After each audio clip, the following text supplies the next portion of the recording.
একটি সম্ভাব্য যুদ্ধের দ্বারপ্রান্তে ইরান ও ইসরায়েল। বিশ্লেষকদের অনেকেই বলছেন এটি মোড় নিতে পারে তৃতীয় বিশ্বযুদ্ধের দিকে। তবে অবাক করা বিষয় হচ্ছে, ইরান ও ইসরায়েলের একটি যুদ্ধের ভবিষ্যৎবাণী করেছিলেন মহানবী সাল্লাল্লাহু আলাইহি ওয়াসাল্লাম, এবং সেই যুদ্ধে জয়ী হবে কোন দল তাও তিনি বলেছিলেন। তবে যুদ্ধটি হবে কিয়ামতের আগে। তাহলে কি আমরা সেদিকেই এগিয়ে যাচ্ছি? মহানবী সাল্লাল্লাহু আলাইহি ওয়াসাল্লাম বলেন, খোরাসান থেকে একটি সেনাবাহিনী কালো পতাকা বহন করে আসবে। কোনো কিছুই তাদের থামাতে পারবে না যতক্ষণ না তারা সেই পতাকা বাইতুল মুকাদ্দাসে উত্তোলন করে।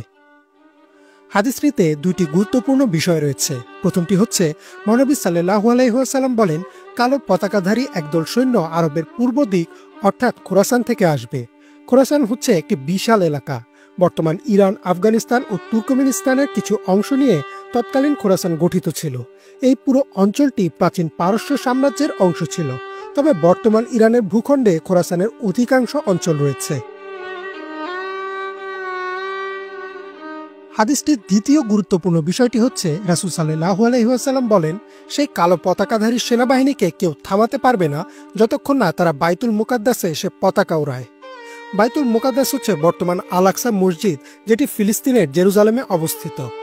হাদিসটির ব্যাখ্যা অনুযায়ী খোরাসানের সেই বাহিনী আল আকসা বিজয় করবে এবং সেখানে কালো পতাকা উত্তোলন করবে। অর্থাৎ এই ঘটনার আগ পর্যন্ত আল আকসার দখল মুসলিমদের হাতে থাকবে না। 1980 সালে ইসরায়েল একটি আইন পাশ করে যার নাম জেরুজালেম আইন, এবং এই আইনের বলে তারা জেরুজালেমকে নিজেদের রাজধানী দাবি করে। যদিও জাতিসংঘ সিকিউরিটি কাউন্সিল এই দাবিকে নাকচ করেছে, কিন্তু তবুও অনানুষ্ঠানিকভাবে এখনও জেরুজালেম ও আল আকসার নিয়ন্ত্রণ দখলদার ইসরায়েলের কাছেই রয়েছে। অর্থাৎ খোরাসানের কালো পতাকাধারী বাহিনী হয়তো ইসরায়েলের বিরুদ্ধে যুদ্ধ করে আল আকসা বিজয় করবে। একই বিষয়ে রাসূল সাল্লাল্লাহু আলাইহি ওয়াসাল্লামের আরও একটি হাদিস রয়েছে। তিনি বলেন, তোমরা যখন খোরাসান থেকে আসা কালো পতাকা দেখতে পাবে তখন তাদের কাছে চলে যেও, কারণ তাদের মধ্যেই আছে আল্লাহর খলিফা ইমাম মাহদী। আগের হাদিসটির সাথে এই হাদিসটির সমন্বয় করে মুসলিম আলেমদের অধিকাংশই এই মতবাদ দিয়েছেন যে, যেহেতু খোরাসানের সেনাবাহিনীর সাথে ইমাম মাহদী থাকবেন, তার মানে ঘটনাটি ঘটবে কিয়ামতের প্রধান আলামতগুলো প্রকাশ পাওয়ার আগে।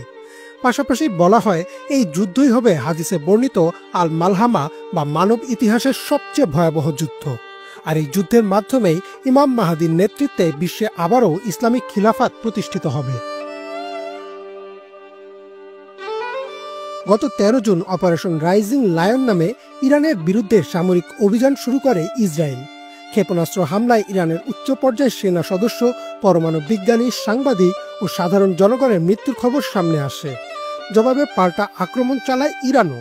প্রায় প্রতিদিনই দুই দেশ পাল্টাপাল্টি মিসাইল হামলা অব্যাহত রেখেছে। এমন অবস্থায় হাদিসের আলোকে অনেকেই প্রশ্ন তুলেছেন, তাহলে কি শুরু হয়ে গেছে পৃথিবীর শেষ অধ্যায়? এই উত্তর আল্লাহ ভালো জানেন।